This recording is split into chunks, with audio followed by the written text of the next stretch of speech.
Beyond conspiracy theories.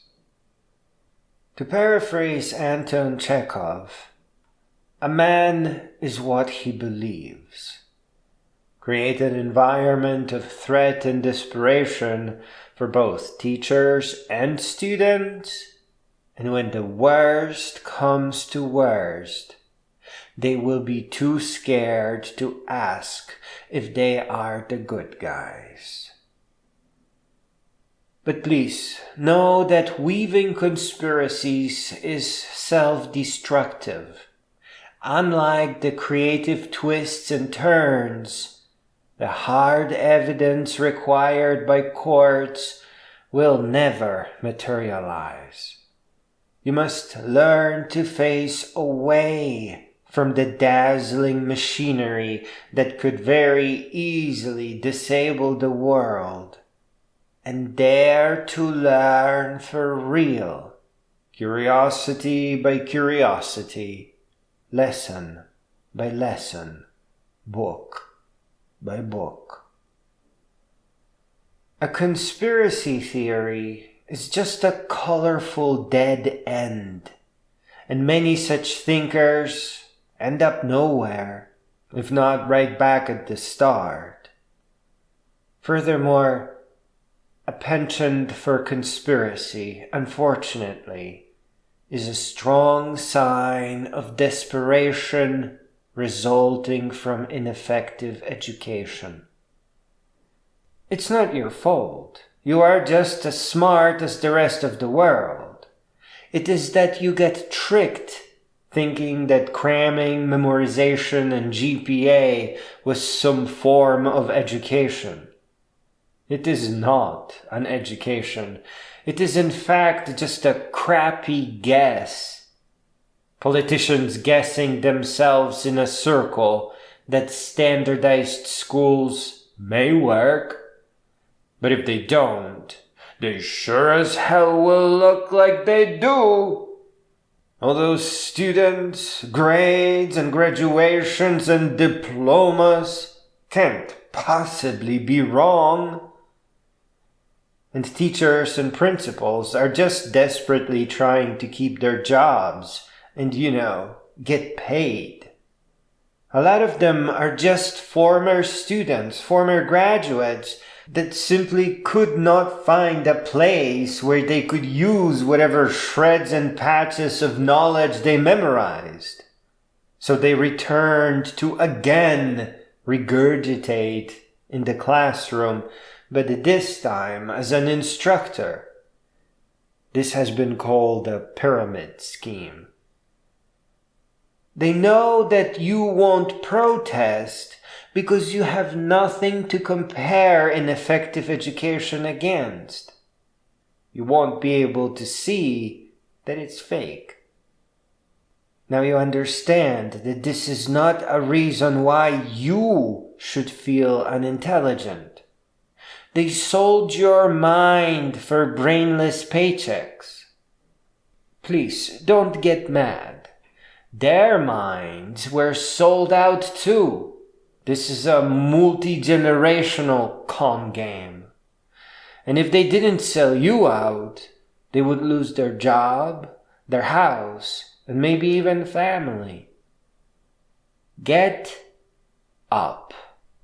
Take a very long and lavish vacation and get your mittens on every narrated book you can find. Non-fiction, highly acclaimed, held in high esteem by all the world's intellectuals.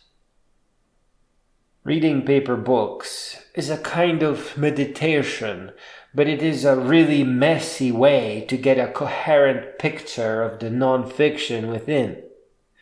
In a way, paper books are like sheet music. You may figure out the melody, but you really need to hear the symphony with your ears. If you are unable to listen to a narrated book, popularly called an audiobook or book on tape, that means you are under attack. It's a mix of stress and depression. It means that you have gone far enough. You did your battles and you did well to get here. And now is the time to prevent others from using you. It's time to break whatever cycles you must and drive as far as you feel you should. Know that the toxicity of stress and depression has one final trick up its sleeve.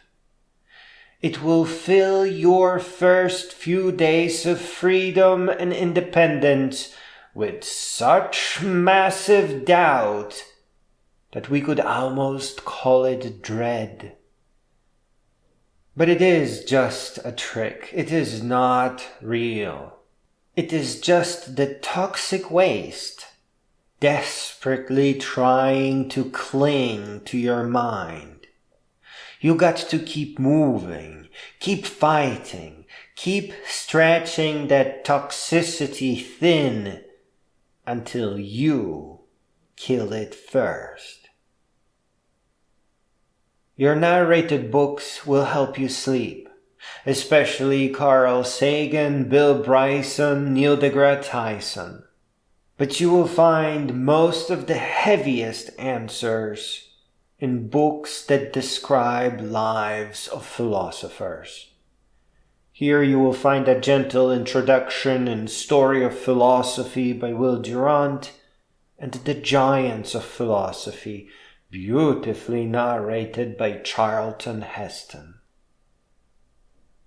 Finally, Carl Sagan, in his demon-haunted world, shares a most elucidating thought on the subject of conspiracy theories.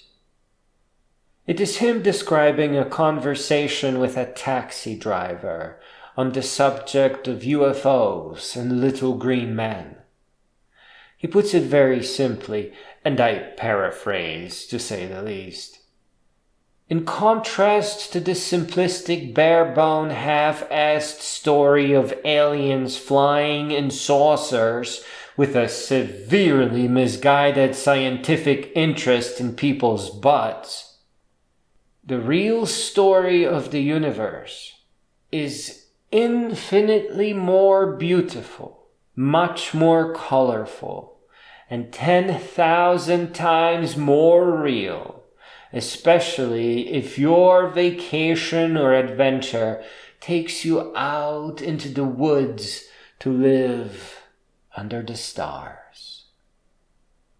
Furthermore, if you were to look up the heartbreaking simulation of how long it takes for speed of light to just visit planets in our own solar system, you would see how impossible intergalactic travel is.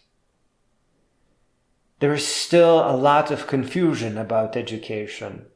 Those who had real teachers and have some measure of real education are actually genuinely surprised that some people find science dull. But people like Richard Feynman, Carl Sagan, Neil deGrasse Tyson, and Bill Bryson present science in a way that those of us who were tricked can understand. And this applies to all areas of knowledge. There are popularizers of every meaningful subject out there, not just science. You just need to go to the library and grab their narrated books and never go long without re-listening them again. Here, you will discover that in time you will begin taking on traits of the great thinkers and great beings that you learn to admire. In other words, you will begin entering their class and culture. And once you are in, once you have a solid measure of knowledge, resulting wisdom, and the beginning of greatness. You won't need conspiracy theories, because you will be able to see, sense, and infer what is really going on.